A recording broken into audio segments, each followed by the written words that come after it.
Bueno, doloroso empate se termina llevando Belgrano acá de su cancha. Eh, Termina siendo justo, creo que es justo el empate. No fue un buen partido hoy de Belgrano.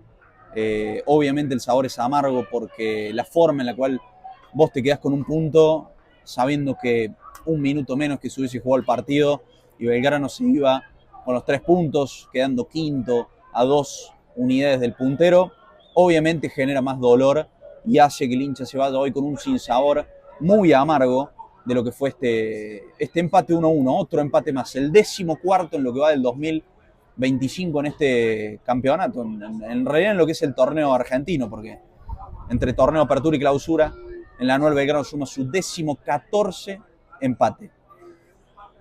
Partido sucio, mal jugado de los dos lados. Creo que tanto Belgrano como Estudiantes en el primer tiempo no tuvieron un buen partido desde lo futbolístico. Un poquito mejor se lo vio al Pincha, sobre todo en los primeros minutos, más cómodo dentro de la cancha, con un Ascasíbar que es prácticamente un relojito en la mitad de la cancha, generando que Belgrano no pueda crear juego y haciendo que tanto Metili como Mavilla ni como Sarabia pudieran estar cómodos dentro de este esquema que le planteó en este caso Eduardo Domínguez. Y el equipo, lamentablemente, con esta línea de 4 no encontró, por lo menos en el primer tiempo, comodidad, no encontró proyección, ni por un costado, ni por el otro, ni por el medio.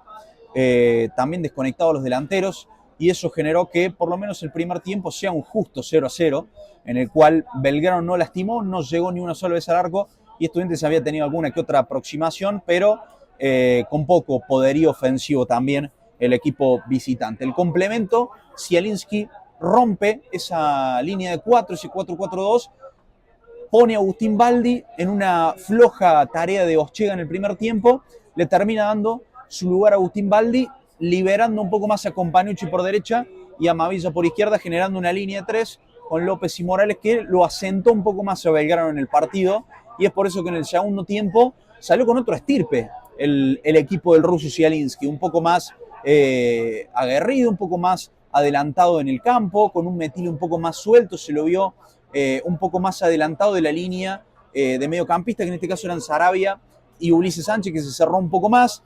Ulises, que no había tenido un buen primer tiempo, creo que se acopló un poquito mejor al doble 5 con Sarabia en el complemento en esos primeros 10-15 minutos del segundo tiempo. Mavilla creció por la banda izquierda, en el primer tiempo no había tenido mucha participación o había estado poco conectado, sobre todo porque con Oschega no había tenido mucho feeling. El complemento con un Metili más suelto y más cerca justamente de la banda izquierda, tuvo un poco más de peligrosidad y también de proyección por la banda. También el hecho de poder liberar a Companucci por derecha generó que el volante pueda tener más proyección y Belgrano creció en ataque los primeros 15-20 minutos del complemento.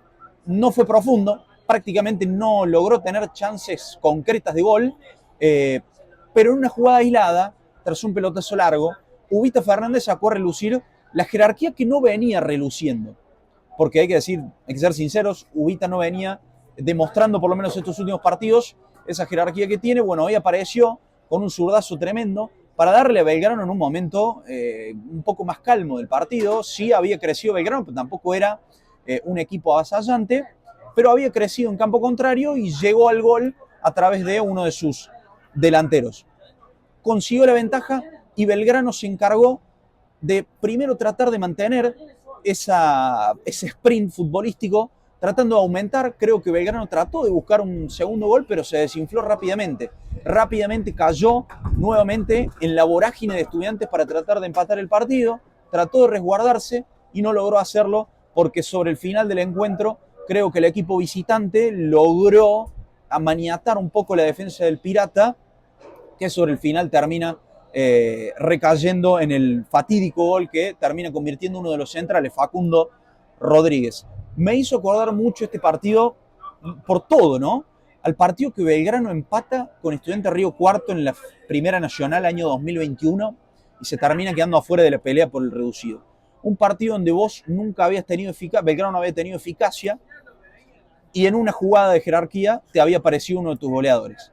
Y sobre el final no terminó aguantando el partido Belgrano, y en una jugada igual, de pelota parada, que el centro va al área, y que en una carambola dentro del área chica, ningún defensor se animó a rechazar esa pelota que quedó ahí bollando y que Facundo Rodríguez tuvo todo el tiempo del mundo para poder bajar la pelota, enganchar para su izquierda y poder rematar para que después en una carambola infortuita pegue en Cardoso, rebote en un defensor y termine siendo gol en contra o no sé si gol del propio Facundo Rodríguez. Fue prácticamente el mismo desenlace, el mismo partido, el mismo trámite de aquel encuentro, distintas realidades, por supuesto, a pesar de que son dos estudiantes de Río Cuarto en aquel entonces, ahora Estudiantes de La Plata. Pero una situación en la cual me cuesta creer que los jugadores vayan con tanto miedo a esa jugada por querer no cometer ni una sola mínima posibilidad de infracción, a no querer rechazar la pelota. Repito, tuvo todo el tiempo del mundo Facundo Rodríguez para acomodarse y para sacar el remate que termina convirtiéndose en el empate sobre el final del pincha. Lamentablemente no hubo un buen partido de Jara, hoy no lo volví a ver bien al delantero. Ubita Fernández no estaba haciendo un buen partido hasta que encontró el gol, sacó un sablazo tremendo de zurda que la clavó al ángulo, demostrando que es un jugador que, bueno, si un partido tiene una, te la puede llegar a mandar a guardar. Y bueno, fue lo que pasó. Pero poco y más. No me gustó el partido de Ulises Sánchez. Ulises lamentablemente no se está pudiendo encontrar con esa versión del 2023-2024. El doble 5 me gustó, creció Sarabia, segundo tiempo. Metili también, creo que de menor a mayor ambos, el segundo tiempo tuvieron una mejor performance que el primero. A Mavilla lo vi más suelto y lo vi mejor en ataque cuando Belgrano jugó con línea 3, es decir, jugando de carrilero, no teniendo que abocarse tanto a la marca o a jugar cerca del lateral, sino más bien asociándose con un Metili un poco más suelto. Creo que eso le hizo bien a Mavilla. Con Paniucci, por supuesto, también, de menor a mayor, no tuvo un buen primer tiempo. El complemento creció mucho más cuando se le dio la libertad de poder proyectarse por la banda derecha. Y en el fondo, Morales y López siguen siendo lo mejor. López, ya no hay nada más que decir de Licha López. El partido que hizo fue tremendo. Otra vez, rutina de lo extraordinario ya, lo de Lisandro López. Y después, Ochega tuvo un flojo primer tiempo.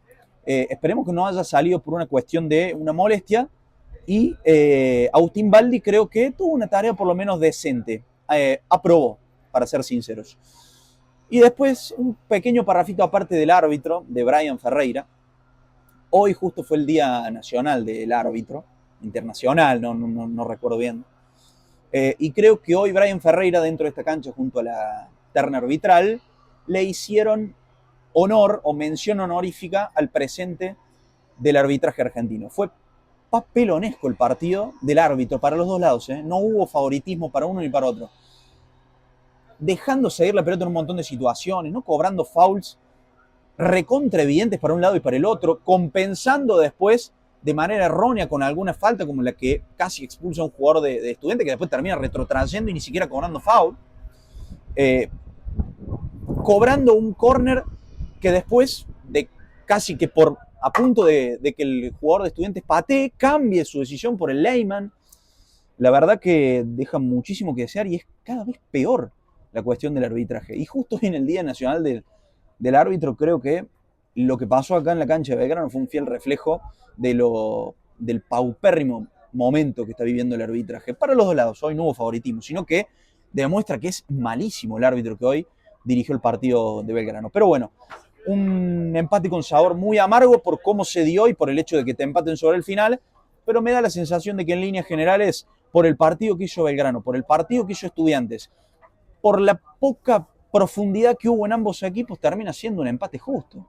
Lamentablemente para Belgrano es un sabor amargo porque abriste el marcador, porque llegaste al tanto primero, porque pusiste justamente la ventaja primero en el partido y porque aguantaste y sobre el final se te termina escapando en una jugada de carambola donde, repito, creo que hubo muchísimo miedo por parte de los defensores en sacarla, muchísimo miedo en tratar de rechazar la pelota ahí dentro del área que quedó bollando y que Facundo Rodríguez pudo acomodarse para su zurda, rematar y generar el gol que empató sobre el final el partido para el Pincha, que se termina llevando un buen punto. El Pincha se mantiene en zona de playoff. Belgrano queda momentáneamente afuera, 10º en su zona, y ahora deberá ir a Boca a enfrentarlo al equipo de, bueno, lamentablemente ya no podemos decir de Miguel Ángel Russo por su triste noticia, sino de Claudio Úbeda.